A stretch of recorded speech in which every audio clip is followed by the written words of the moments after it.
A great keyboard can definitely make a world of difference in your setup, and with so many options on the market, it can definitely be hard to choose. But in today's video, we are going to be taking a look at a custom keyboard option from EpoMaker called the CIDOO, I believe that's how it's pronounced, ABM084, which is a board that offers some great features like wireless capabilities, eSport hot swap sockets, and the best of all, pre-lube stabs and switch options in there as well. Along with the case having foam in it, it also does this without breaking the bank like some of the other current wireless keyboards on the market. In the box, besides getting the keyboard itself, you'll get a plastic cover for keeping the dust off the keyboard when it's not in use, a switch and keycap puller which is combined into one tool, some extra keycaps which have some unique graphics if you want to change up the look of the board, and then finally you'll find your dongle for wireless connection, which is stored in the back of the board while it's in the box. The board itself is mostly constructed out of plastic, but it's really solid with no flex in the frame. Even when putting a lot of pressure on it, you do get two flip out legs on the bottom of the board which allow you for two different levels of incline adjustment.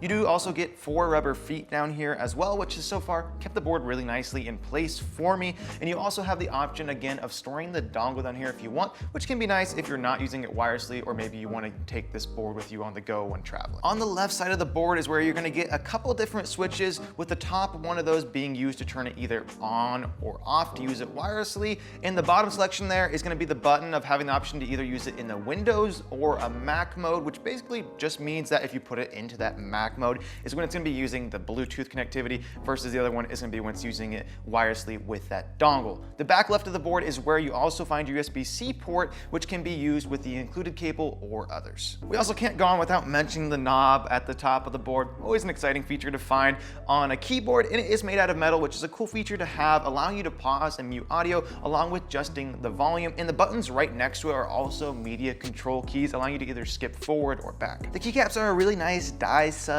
PBT, which is not only very durable, but also has a very nice texture and feel when typing and gaming on them. They are also set in a cherry profile and can be replaced, of course, with other keycaps if you did want to as well. There are a couple options for switches on the board I have, with either Gateron Pro Yellows, which is what I'm using in the board with me today, or you have the option of using EpoMaker's Flamingo switch. The Gateron Yellows, though, Pro Yellows, come pre-lubricated from the factory, giving a really nice smooth feel out of the box, which is great. You, of course, though, do have the option of switching them out, though, if you ever do want to, because the board is using TTC's eSport sockets, which are supposed to be more stable and durable and are compatible with either a 3 or 5 pin switch configuration, allowing you the freedom to put just about any switch you'd want to try in there. The stabilizers in the board are plate mounted and pre-lubed and have overall felt really good for the price point of this board, and I think feels a lot better than basically every other board I've tried, even ones that are more expensive. The great sound quality of this board is also due to the fact that they are using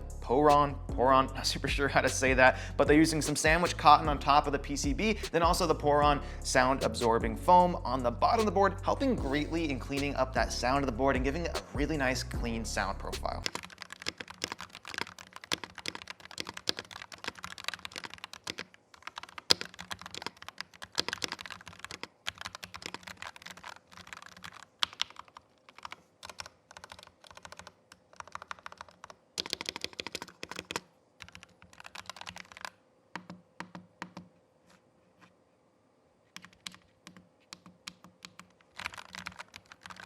The RGB is also pretty bright on the board, which is something that surprised me about it. I think it does help that I have it in the white colorway as well. It can be pretty fairly easily adjusted by holding down a combination of function plus one of the 6 shortcut keys to switch between different backlight effects. If you want to switch the backlight color, you hold down function and that right arrow key, and if you want to adjust the brightness, you hold down function and either up or down to adjust the brightness. There is a few different options on EpoMaker's website for the CIDOO ABM084, with the one I have today being only $90, and I say only because I really do think this board gives more than you'd expect at that price point. You get a really nice sounding, good performing board, gaming keyboard that has some killer features included, like wireless hot swap, the included media controls and knob, making, in my opinion, very worth that price tag, with a lot of other companies like Razer or Rocket releasing boards even substantially more expensive than this one that I really don't think can compare in what it offers and the way it feels right out of the box. So overall, I really enjoyed my time using